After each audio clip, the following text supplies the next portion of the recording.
Stu, I read something today that I thought, no, this can't be true.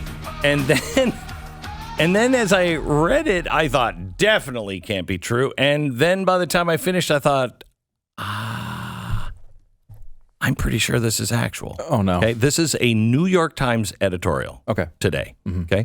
Opening day of Major League Baseball season, which falls on Thursday after being delayed for a week by labor dispute, is as good of an occasion as any for fans of the game to come to terms with certain hard facts. I'm talking, of course, about the inevitable future in which professional baseball is what?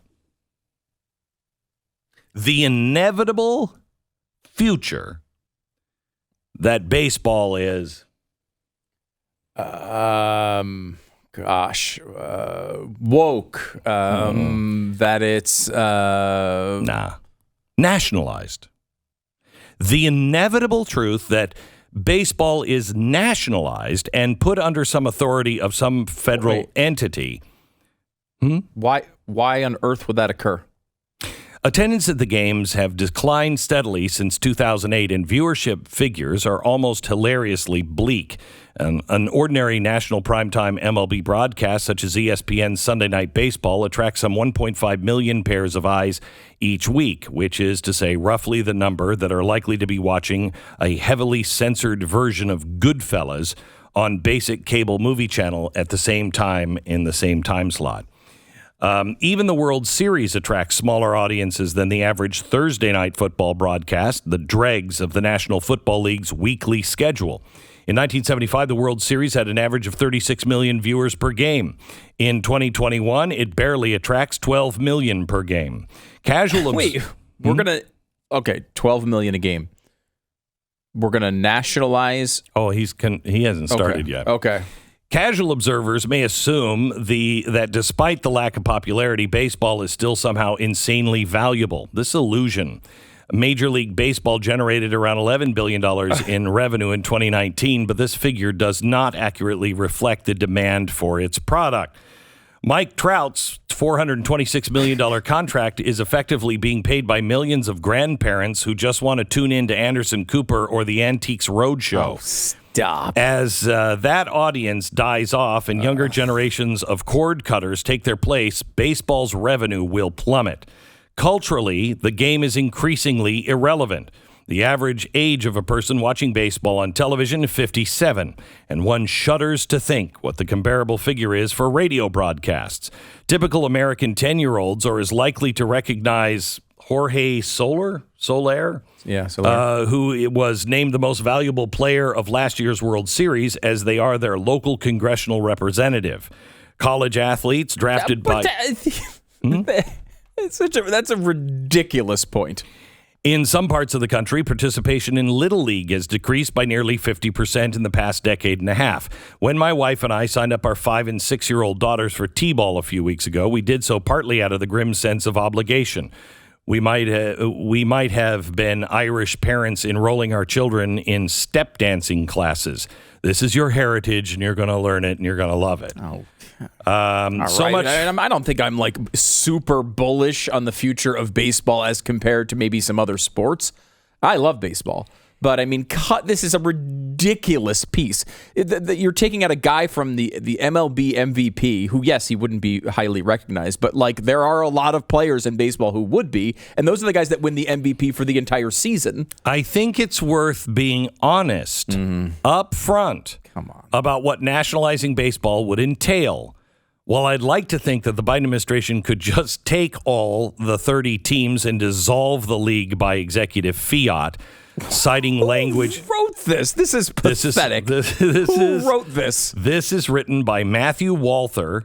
He's an editor of The Lamp, a Catholic literary journal. Right. He writes frequently about sports. He should stop writing frequently about sports. I don't think he's ever heard of sports. So listen to this. It's more realistic to assume Congress would have to be involved. Legislation would authorize purchasing the teams at their current, although absurdly inflated, market valuation. Players, coaches, and other staff members would become federal employees. General manager would be appointed, blah, blah, blah. I mean, this has got to be a joke, right? What was it, April 1st that it was posted? No, I think I just got this today in my show prep. So, no, April 7th is today. Maybe he's just late by 6 days. Maybe. Come on. Why would we? First of all, we shouldn't nationalize it, even if it collapses. This can't be true. It is not. We should not be involved in that in any way. We should not nationalize anything. I would also note that one of the teams plays in Canada, so I don't know how you'd be nationalizing the Toronto Blue Jays. That would be an interesting trick. No, it came out April 6th. Real? April 6th. That is one of the guest essay opinion, New York Times, April 6th. Now, they've been writing these pieces about how the sport is dying for so many years, I can't even count them. They've been doing it since I was a kid.